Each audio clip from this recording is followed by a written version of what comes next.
Okay, 5th grade, just briefly we are going to review what we talked about last week when we talked about using Knight Cite, which is an online tool for citing sources. Remember, you have to cite the source of all the pictures that you use in the book trailer that you are making. So let's go to Safari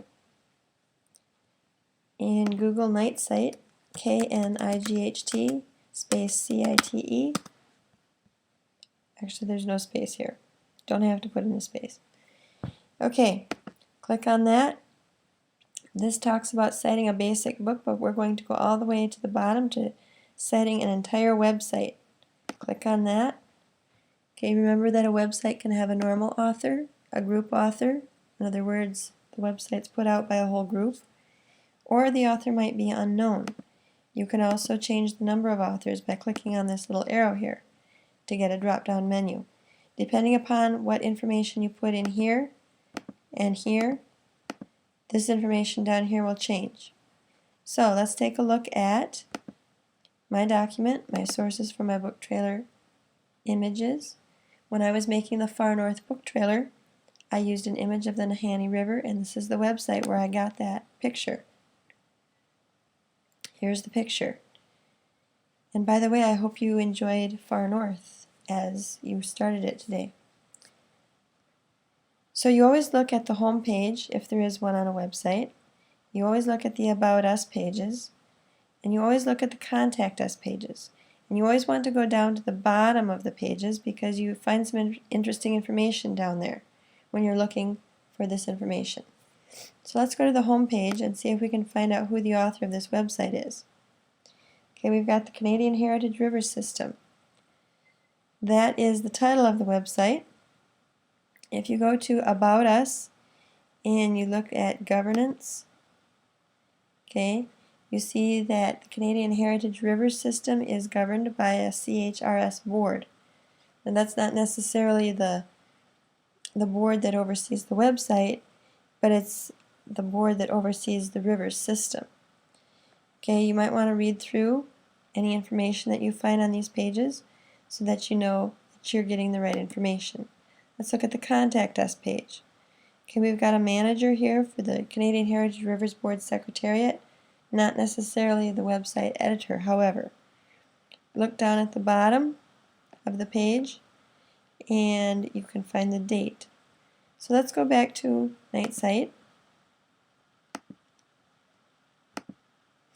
Let's change the website author type to group author, and this information is going to change. Let's put in the Canadian Heritage Rivers System, because that's the group.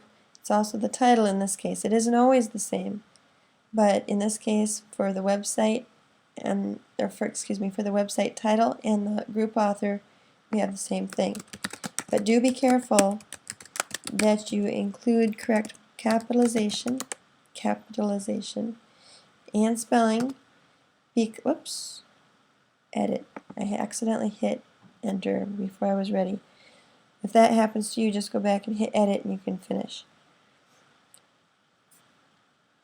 Okay, make sure that you are correctly spelling and capitalizing everything, because Knight Cite doesn't do that for you. Make sure this says yes here, because you are going to need to put in the title for your website. Let's skip the part about website editors because you don't know who the website editor is in this case. If the website tells you who the editor is, make sure you put that information in. Okay, sponsoring organization, we don't really need that.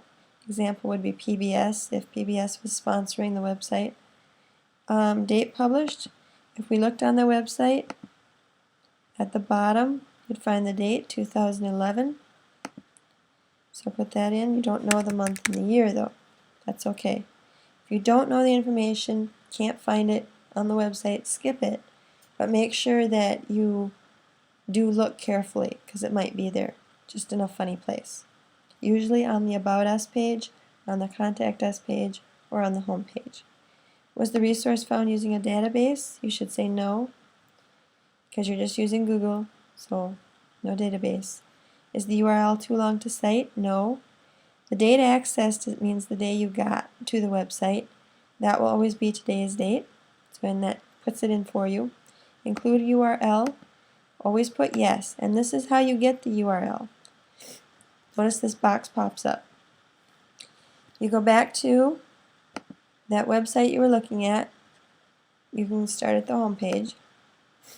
Okay, when this address up here comes up, you click it and highlight it.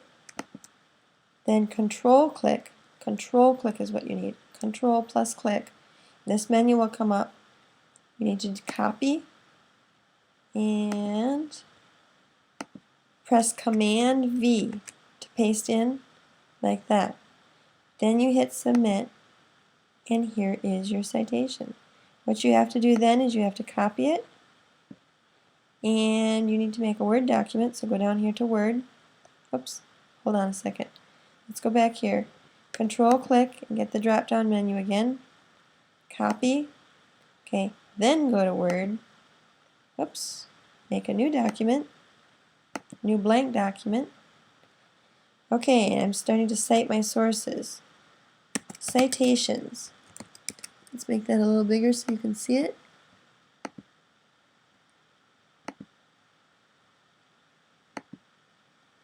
Okay, you don't have to make yours that big, I just want to make sure that you can see what I'm doing here. Okay, then you do Command V, and there's your citation. Notice though that it's aligned here on the left side, and it shouldn't be. The second line and the third line and so on, if there is a third line, should be indented.